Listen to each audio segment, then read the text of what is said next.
What's happening? We're back again. This time, my goodness, I've got energy. You guys have already heard and watched the first episode. We were so gassed. I said it on the pod, on the episode.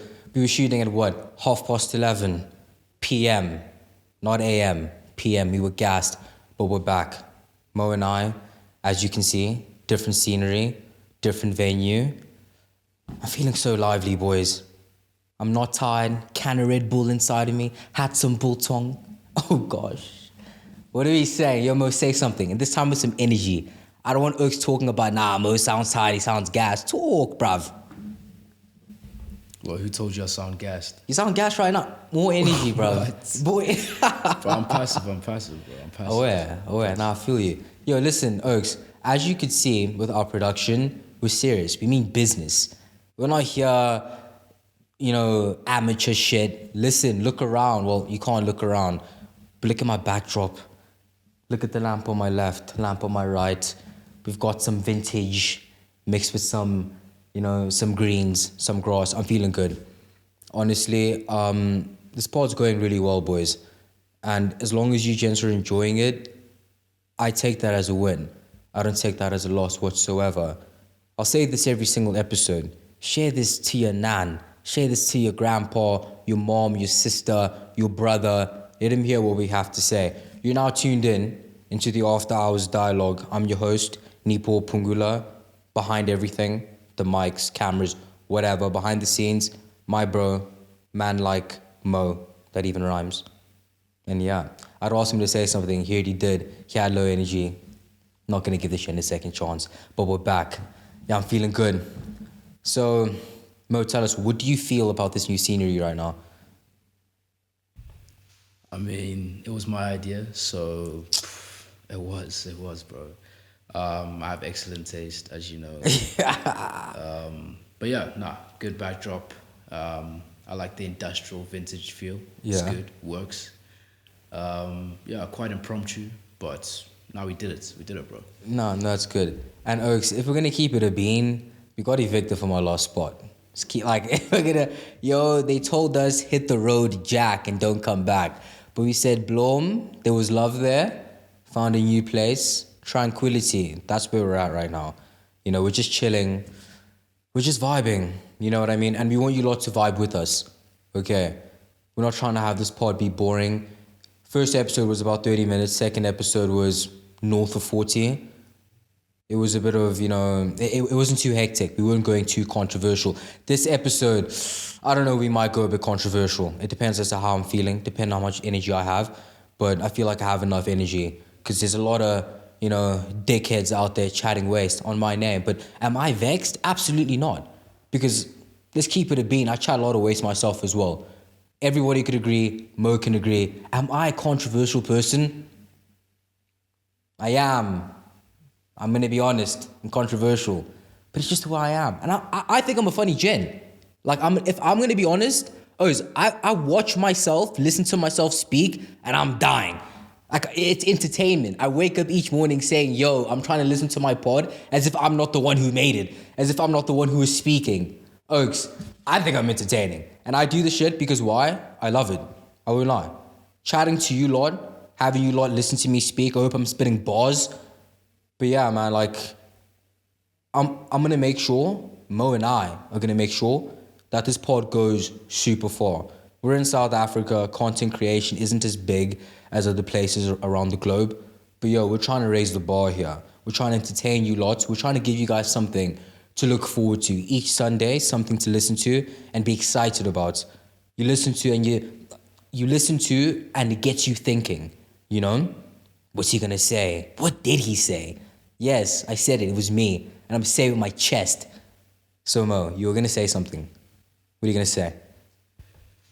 Okay, so just to get things rolling, I want to know what you think about the landscape of South African combat. Combat. You see, in South Africa, we've actually been good in combat sports for quite some time right now.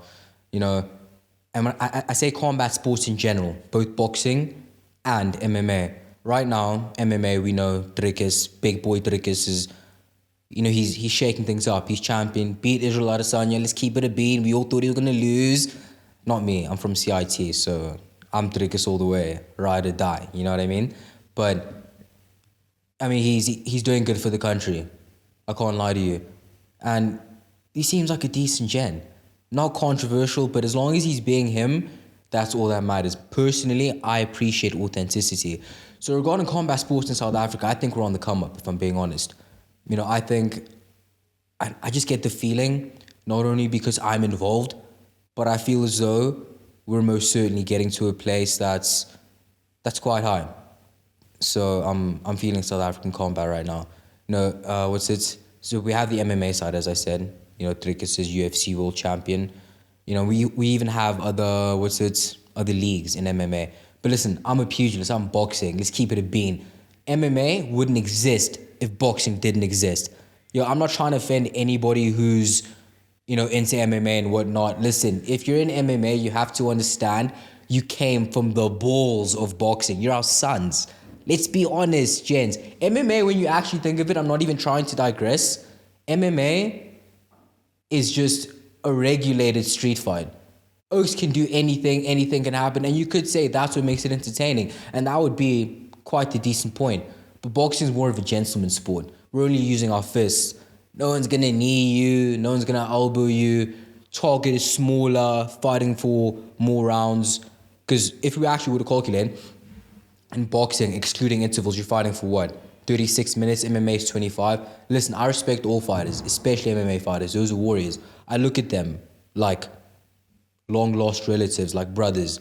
But let's keep it a bean. You came from our scrotums, mates. You came from our balls. You're our son. But there's love, peace, tranquility. But yeah, back to what I was saying. Regarding MMA, they're doing well. Regarding combat, South Africa, I think we're on the come up. Even in boxing, I don't know, I just get this feeling. I get this feeling that, we're onto something. But yeah, I'm feeling the vibes on that one. Okay, this isn't specifically about South Africa, but I want to know your opinion on influencer boxing because it seems to be taking over. I don't know if you saw Jake Paul and who was it in his last fight? Chavez Jr. Yes, that's Jose Chavez Sr. His No. His son. Jake Paul and Usyk. When Usyk just beat Dubois, right? Yes. Jake Paul hopped in the ring and kind of had a face-off with him. Listen, you have to understand something, right? In the beginning, especially as a legitimate pugilist as I am, I had an issue with Jake Paul. I'm thinking, this guy comes into our sport and it feels as though he's disrespecting it, But at the end of the day, listen, can you really knock a gent down who's going into a ring and choosing to compete, Jake Paul could get knocked down. You could even argue, okay, his fights are fixed, but he could still get knocked out. How many of you lot, how many of anyone that of any gents who could hop into a ring, lace up those gloves and go in a fight, whilst God knows how many people are watching in the arena, thousands watching in the arena, and millions around the globe. Not many people could do that, but Jake did do that. As I said, I used to have an issue with him, but now when I see things more clearer or see the bigger picture, he's bringing more eyes to the sport of boxing. At the end of the day, he is a pugilist. He is fighting for money. Let's not forget that. So am I vexed? Nah, I'm not. But specifically, you yourself, you've mentioned how there's quite a lot of politics in terms of boxing, trying to get a fight and stuff like that. As someone who is quite small, you don't have that much influence. How do you feel about Jake Paul or people like that, influencers, fast-tracking the process just because of their online clouds compared to, these hard, gritty boxers who have been trying and just can't get that big break? You see, you have to understand something. The one cliche that everybody knows in life is that life isn't fair. And when you know that one fact about life, not an opinion, but fact, you can use that fact and extrapolate. You know what I mean? Listen, Jake Paul wasn't born fighting. He wasn't raised in a fighting household, He has clout. People want to watch him fight, and that's the business of boxing. Generally speaking, people don't really care about who's champion and who's the best when it comes to jabbing, who's the best when it comes to combinations. People just want to see a somebody fight. You know how many people are on the globe who could whoop Jake Paul's bum? Like there's loads of people who could literally go into the ring, beat the brakes off of him, have him doing the chicken dance. But who cares about those gents, brother? People want to see people fight who are interesting. People who have something interesting to say, who move and act in an interesting way. So I can't even hate. If I was Jake Paul, I'd do the exact same thing. Shit, perhaps even worse. You see, I understand where you're coming from, but I think the traditionalists believe that it is quite a disgrace that someone like Jake Paul, who's only in the position he's in now, yes, due to hard work, but mostly because of his internet clout, is able to be even in the same vicinity as someone like Usyk, just based on the fact that he has millions of followers on social media, not so much his complete boxing ability and his love for the sport. Yeah, I get that, but you have to understand, the world isn't just changing, but it's changed many times and will always be changing. You can't be stuck in 1980s, 1990s, early 2000s, You have to understand that there's boxing as a sport and there's the business of boxing. The people that Jake Paul has watching him are casuals. People who don't know boxing. They don't know who the WBC world champion is in the lightweight division. They don't know who Shakur Stevenson is. Shakur Stevenson he would chop Jake Paul up, put him on the frying pan, level 6 heat, gas stove, no electric, easy. You know what I mean? He'd do that with ease. But who cares about Shakur Stevenson, bruv? And his skill is peak. You know what I mean? And he works hard. Probably even harder than Jake Paul, I'd argue. But who cares about Shakur Stevenson? But how many people care about Jake Paul? You see what I mean? As I said, Jake is just more interesting as an athlete. It's like in rap. You have Kendrick Lamar and then you have Drake. Not to say that Jake Paul is Drake and people like Shakur Stevenson or Shakur Stevenson is Kendrick Lamar. But Kendrick Lamar is exceptional when it comes to rap, right? You could even argue that he's better than Drake, but he doesn't have that X factor, that panache. Let me not say panache, but that X factor, I'd say Kendrick Lamar is a better artist. No, sorry. Kendrick Lamar is a better rapper than Drake is, but Drake is a better artist. That's what I'd argue. And something similar could be said about Jake Paul and Shakur. Not really, because Jake Paul's not the biggest athlete, but Jake Paul has the casuals, and there'll always be more casuals than, legitimate die-hard boxing fans. Yeah, I think I agree, because I think at the end of the day, people forget that sports people are entertainers, first and foremost, So I think that's where the traditionalists kind of get it misconstrued, because they forget that boxers there are there to entertain, first and foremost, 100%. And as I was saying before, there's boxing as a sport, then there's the business of boxing. Boxing as a sport, that's okay, the jab, who moves the best combinations, who knows the game to the T, who's a true student of the game.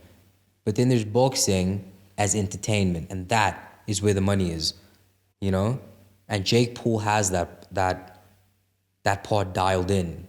He has those people who don't know boxing, but they'll watch Jake fight because they just know who Jake Paul is. Jake Paul's quite controversial, So, yeah. Okay, now I want to ask you about the end of Floyd Mayweather's career, how he was doing these exhibition fights and how he was kind of capitalizing it. Because I, for one, am of the opinion that if you've earned it, go ahead and get your bread, in any sport. I mean, Cristiano Ronaldo got lots of flack for doing it. I mean, he's won everything there is to win in football. So, I mean, go to Saudi, get your bag. Same thing goes for Mayweather. I mean, how do you feel about that? Yo, bro, you have to understand something. Everybody has to understand something. And that's that you can't impress everybody. There's always going to be haters. There's always going to be people who have an issue with what you're doing. As you said, Ronaldo, he did everything there is to do in the sport. Same thing as Floyd. Listen, legacy, let's be honest, doesn't put food on the table. You got to pay for your kids' school fees. You got to pay for what they put in their bellies. You know, it's one of those things. And when you've cleaned the sport out entirely, you've gotten all the awards, you've gotten all the championships, the belts, the notoriety's through the roof. At this point, what is there left to prove? Just make the bag and bounce. I do the same thing. Okay, but just to play devil's advocate, Yeah. is it not more noble to go out at the very top? So, for example, okay, football's my sport. Yeah. But for example, Tony Kroos, right? He could have easily played for another 5 to 10 years. Brilliant footballer, technical footballer. But his literal last game was in the Champions League final at 33 years old. Would it not be more noble, for example, for Floyd to have ducked after the Pacquiao fight, you know, at the top, pinnacle of the sport? I mean, bro, you could say that would have done better for his career. But at the end of the day, put yourself in Floyd's shoes. Bruv, after Pacquiao, he fought, what's the gent's name again in 2015? Because it wasn't Conor. After Pacquiao, he fought, Andre Berto, right? You probably don't know him. You, listening to this, unless you know boxing, you probably don't know who he is either, okay? But guess what? I know you know who he fought last after Berto, Conor McGregor. You're talking about retiring after Pacquiao. But let's say you're in Floyd's position. A gent comes along from MMA who's a loudmouth, who's just as good of an entertainer and promoter as you are. And there you are, being in a position with north of 100 million USDs looking at you square in the eyes. You're telling me you're going to be like, no. At the end of the day, we all have to take care of ourselves and those we love. Do you know what I mean? Like, you can't say no to money that large. Like Ronaldo. Ronaldo's there in the UAE earning a bag. He's proved everything. How many Ballon d'Ors, bruv? The thing is, these people already had generational wealth at their peak. But bruv, why not make more? And I know it's very important to not get too ambitious.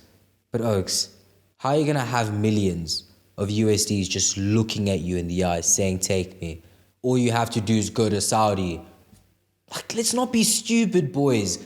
At the end of the day, we have to remember something. Sports goes on. Before Ronaldo, before Floyd, there were other fighters, there were other football players who you could argue were just as good as them, all right? Ronaldo came in, Floyd came in, they're this big thing. And guess what? They weren't the first people to be on that level, and they're not the last. There's going to be people to come afterwards. You have to take care of yourself as an athlete and those you love. You can't say no to millions of dollars. Free money like that, come on. Let's not be stupid, bruv. Okay, another counter-argument point, right? Let's look at someone like Arnold, right? Yeah. Arnold went out at the very top. I mean, how many Mr. Olympias he's won, I don't know, but tons. Anyway, he decided, okay, cool, let's call it quits on bodybuilding, right? And then he pursued other means. I mean, he became one of the biggest actors in Hollywood during the 80s and 90s in terms of action films. Would you not say that's more noble? Going out on top and making your bag in other realms? Because especially in the world now where these athletes are getting just as much from advertisements, from simple Instagram post revenues, why can't they do something else and call it at the top of the game? Because then they still have their sports legacy intact, and then they can pursue other means of making money. Yeah, I see what you mean. But I might be contradicting myself, but yo, greed is a thing. You know, people get greedy. Nobody truly knows, you know, what their potential is. Nobody truly knows how good they could possibly get. And that's the problem. Everybody always wants more. A guy like Floyd, believe it or not, he retired on top of the game, 50-0. Yes, he's 50-0 because he cherry-picked, fought very specific fighters at specific times. But he's 50-0. Personally, he's my favorite fighter. Not because of the 50-0, but just the technical side of boxing. But that's a different topic of conversation. But yes, you could say, it's better to retire on the top and then, okay, it's better to retire on top and then go into a different venture.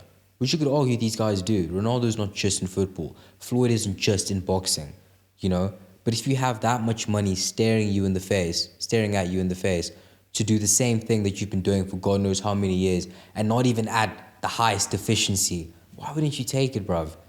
You know? It's free cash. And it's not even like I'm talking about, pennies, dimes, bro. We're talking about millions of USDs. Come on, Oaks. Let's not be stupid, bro. And I know you're playing devil's advocate, but a lot of you gents are thinking the same thing. But you can't please everybody. You see, if you're an athlete making that much cash, not even just an athlete, but anybody making that much cash, I believe that you have to take care of yourself and take care of those you love, because you can't impress everybody, irregardless as to what you're doing in life. Man, I promise you right now, you could be a saint, do the right things all the time. There's always going to be people who have an issue with you. But personally, I'd rather have you have an issue with me as who I am than have an issue with the guy that I'm acting as. I'm disingenuous. I'm acting like somebody I'm not. I'm acting like some nice guy, but then there's still other people who don't like me. If you don't like me for who I am. I can live with that, because I know I can't impress everybody. I can't get everybody to like me. But, bro, do I care? Absolutely not. I know it's a cliche, but you only get one life. And time only moves forward. Only. Time is the only thing that's fair on this planet. It doesn't stop for anybody. Not one person. No matter how bad your day is, how good it is, time keeps moving forward. And you're either going to move forward with it, or you're going to fall behind. Because if time's constantly moving forward, this is you, okay? And this is time.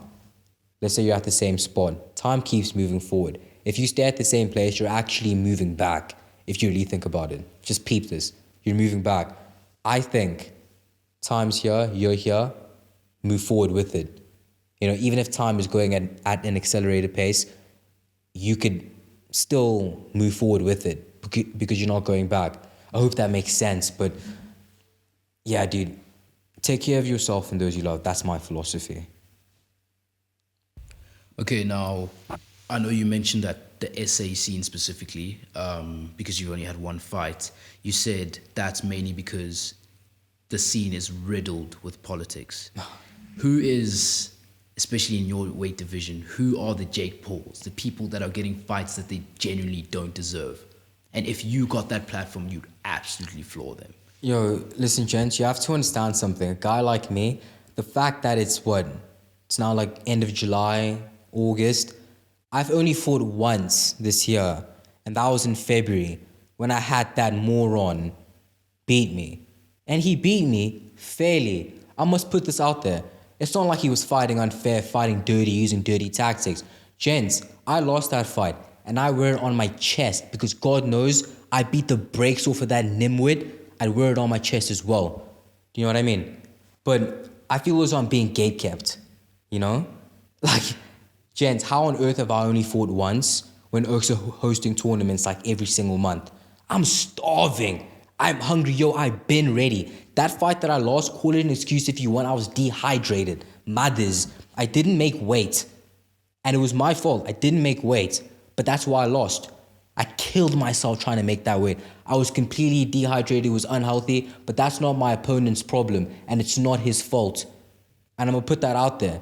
I don't have anything personal against that nim when I fought. I don't have an issue with him. Genuinely speaking. Do I think he's stupid? I do think he's dumb. I won't lie to you. But I don't think he's dumb in in an insulting way, even though it is an insult if I'm going to be honest. But I'm being gatekept, Speaking of your last opponent, I think he's actually seen the clip of you talking about him. Oh, yeah. Have you seen the comments? Bro, I had a peek at the comments, I won't lie to you, but it's so stupid, right?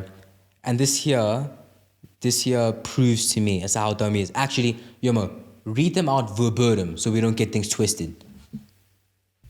Okay, so I assume these are his friends. Oh, yeah? But one of the comments says, I think we get along great, mate, but you got cooked. I bet he'd do it again for free. And then a few laughing emojis. Then the guy that you fought responded, bro, this guy's face was on the floor. Multiple laughing emojis. Some more comments. Come listen to this homie, tagging the guy you fought. What an absolute joke, he responded.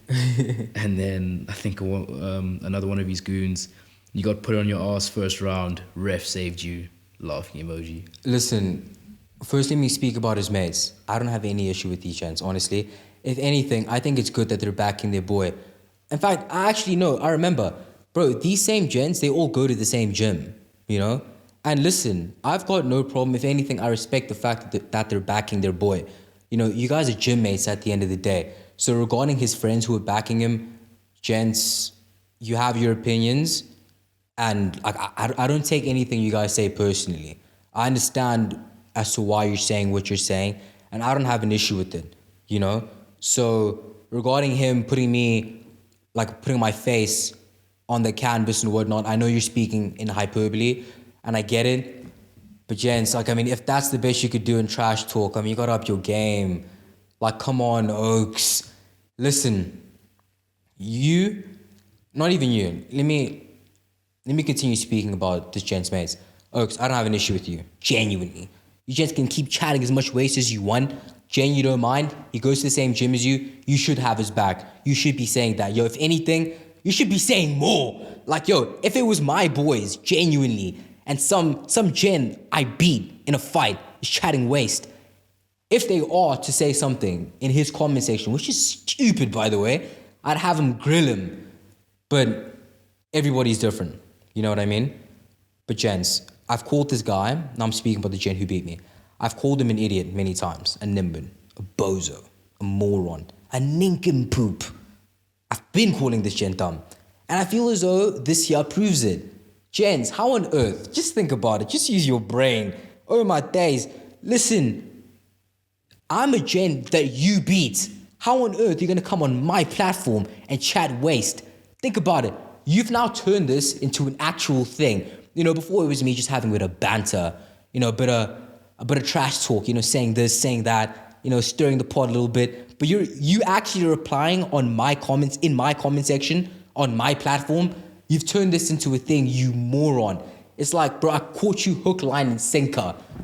You bit the bait, you dummy.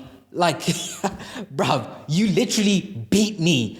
You beat me. First round TKO, and there you are, like a dickhead in my comment section, chatting waste. Like, bruv, if I were you, I would have just mised. I would have mised it. But you're stupid. You go in the comment section of a gen that you beat and give him oxygen. How dumb could you be? Now I'm chatting shit back. Bruv, how is a gent that you beat first round TKO calling you a nimwit, calling you a bozo, calling you a moron? And listen, when I call you this, I'm talking about boxing in particular. You know, I'm not going after any of you gents or you in particular personally. I'm sure you're a great gent. Like, honestly, I'm being honest. I think we could speak and we could have some friendly conversations, friendly banter. I have nothing personal against you. Trust me on that, buddy. And I mean that most sincerely. But come on, boxing, skill for skill. You on your best day versus me on my best day, guarantee it. Mate, I'm gonna chop your body up like grade A meat. Mothers. I'll put you on the frying pan, fry you up, level 6 heat, gas stove, no electric. Stop playing with me, bruv. You can't, like, you're dumb as well. Your ring IQ isn't good. I'm being honest. That's just my opinion. Okay, once again, devil's advocate. Yeah? He is 4-0 though. Yeah. That's facts. If I think he's 3-0. I think he's 3-0 because he fought a gent before me. He fought me in Feb, and I think he just had a fight. But even if he is 4-0, brother, you know what's crazy? Just think about it. Use your brain. I'm gonna help you, digest all of this. How on earth is a gent who's never even won a fight, bro? I'm 0-1 against you, and I'm still chatting shit. You know, if somebody were to see this clip, somebody were to hear what I'm saying, they'd swear I'm the victor, you dummy. They swear I'm the gen who won. If you really did as good of a job as you think you did, I shouldn't be chatting waste right now, bruv. I shouldn't be chatting shit. I'm being genuine when I'm saying, I was dehydrated. If you actually look into what I'm saying and dive deep into the evidence I really do have that I was dehydrated, I'm not proven beyond reasonable doubt. The only way for you to think that I'm lying is to actually not want to believe me. That's the only way. You would have to be like, I don't want to believe Nepo, hence why I don't believe him. But I'd rather have you do that. I'd rather have all of your boys do that because that'd be more authentic. That'd be more genuine. I don't believe Nepo quite simply because I don't want to believe him. I'd respect that. But to say, nah, he's chatting waste. Nah, like they floored him. Bruv, you called me with a decent shot. not even really good, decent. You dropped me, fair play, brother. Congratulations. I'm actually quite happy for you. But it sounds crazy, but I'm happy for myself because most people, a loss would break them. I lost my first fight and I feel even more confident than ever. Bro, I want all the smoke. Mothers. I want all the smoke, all of it, bruv. So, you're 3-0, Fez, but you fought who? Because I'm a nobody. The guy you fought before me is a nobody. The guy you fought after me is a nobody. We all debuted. And you're always fighting in the same tournament, which is hosted by your own gym, you moron. So you're not that good, buddy. You know what I mean? So, yeah, you're 3-0, congratulations. I'm 0-1, still more confident than you, still have more panache than you, still speak better than you. I have more speed, more ring IQ, and if you're trying to find out, send me that contract. Please allow me to beat the brakes off of you, buddy. Dummy. I'm sorry, but I have to be fair here. No, that was a very impassioned rant. But yeah, just to end off things, what's next, bro? Yo, what's next is we ring Kevin Lorena, we ring Colin Nathan, we ring Rodney Berman and any of these promoters and have them give me a fight. Gents, you lots, astute businessmen, much respect for you, but you gotta feed me. I'm starving. Oaks, I'm famished. Just give me a fight. You can even give me a rematch against this nincompoop. I'll take it. Mothers, I'll take it. Because I'm starving. Like, I'm hungry. Oaks, just right now, we're approaching August, and I just need you to give me a fight. Send me that fight contract. I'm just trying to give people a show. I just want people to look forward to something. I want to give people something to look forward to.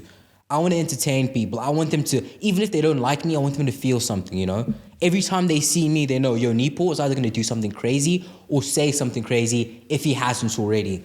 I want to give people something to look forward to. I want to entertain. I want to give people a show. You know, take a few heads off shoulders, chat a bit of shit. Why not? Oaks, I just want to entertain. Give me the opportunity. Give me the chance. That's all I want. Rodney Berman, Kevin Lorena, Colin Nathan, Aquila Boxing Promotion, you name it, all of you, even if you're not one of the people that I've spoken about, just give me the opportunity. Let me give the people a show. Let them watch something that they're keen on watching, something they want to engage in. I just want to make people excited. That's me. I'm keen, boys. Come on, let's make it happen. Send me a contract. I'm starving. So yeah, I know it's a crazy rant, or rant. But I don't know, today I got more energy. I'm feeling it. I drank a can of Red Bull before this. Had to make sure I've got more energy than I did before. So it's one of them things.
Yes.